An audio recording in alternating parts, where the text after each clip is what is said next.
Okay, so I done a video about this not being the right time to criticize the Queen or the monarchy and these things in this time now of national mourning, and people will be grieving the loss of a queen that was for 70 years, I think, plus she was the monarch. Okay, now I got some comments saying this, we have freedom of speech, we can say what we want. I'm not going to point them out individually because you get the general gist of it, that we have freedom of speech and we can say what we want, and, you know, no one can stop us, and the Queen did this and the royal family did the other, okay? Now, firstly, I just want to address this, that you don't have freedom of speech. That's not true, okay? You can't just say anything that you want. I couldn't criticize, well, for a start, I couldn't incite any type of a violence, or I couldn't incite religious hatred, nor shall I be able to.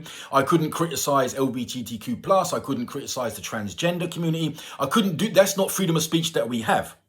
But let's say we have freedom of speech to a point where we could criticize the monarchy or criticize the politicians or establishments like this. Let's say we did have that freedom of speech at least, okay? Just because we have that freedom doesn't mean that it's the right time to apply it. Just because you have something doesn't mean you have to apply it each and every time. Now, this is from Islam, where you have to weigh up the good and the bad, the pros, the evil and the harm that will come from something, okay? So applying that view now, and maybe you're right in your point of view. Like I said, I'm not a royalist, I'm not defending the royal family, okay? Maybe you're right, but saying it now would have a negative. It would have a more evil effect than a good effect. So the harm would outweigh the good in this issue. And that's a principle of the religion. If the harm outweighs the good, you can't do it. Okay, the religion is based upon common sense and keeping the good outweighing the bad. So we don't have just because we have the right to say it doesn't mean in Islam we have the right to say it. You understand? We're taking these principles from the non-Muslims. Okay, oh, you have freedom of speech. Yeah, but in Islam, just because you have it doesn't mean that you can apply it in that instance, in every instance, if the harm outweighs the good. So we have to be careful where we're taking our principles from. Okay, so for me, it's just a case of common sense and wisdom and hikmah that we don't do it at the moment. Okay, there will be a time in the future you can carry on criticizing if you want to. Okay, but it's not a point of wisdom to do it now.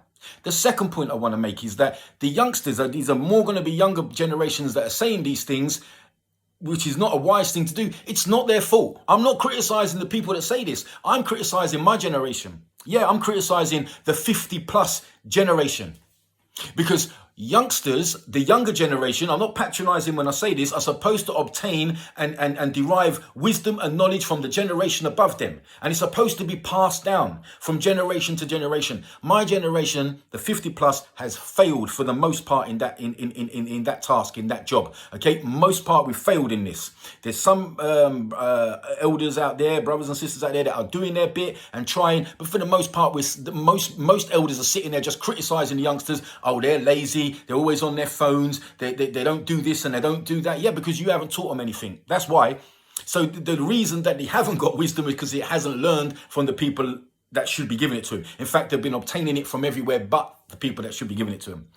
So that's my little take on that. Okay, I don't have a strong opinion on the royal family to one way or the other, good or bad, to be honest with you. I don't care about politicians. I don't care about world leaders. I don't care about conspiracy theories. Why? Because I won't be questioned about them on Judgment Day. Okay, so they don't really affect me. Everything I'm doing in this life is a preparation for that day. And I won't be questioned on the Queen. I won't be questioned on the American president. I won't be questioned upon this conspiracy and that conspiracy. It's not my concern. My concern is, did I pray? Have I followed my religion? Have I treated the people around me in a just way according to Islam and according to good manners and have a good heart? These are the things that I'm worried about. Not what did the Queen do? You know, and yes, there is a history that we can talk about and we can learn from, but not right now. I don't believe from wisdom it's the right time, and Allah knows best. And if I've said anything that's upset anybody, it's not intentional. I don't mean it. I'm just trying to be as upfront, as natural and as honest as I can. Yeah. Okay, everyone. Good night. Peace.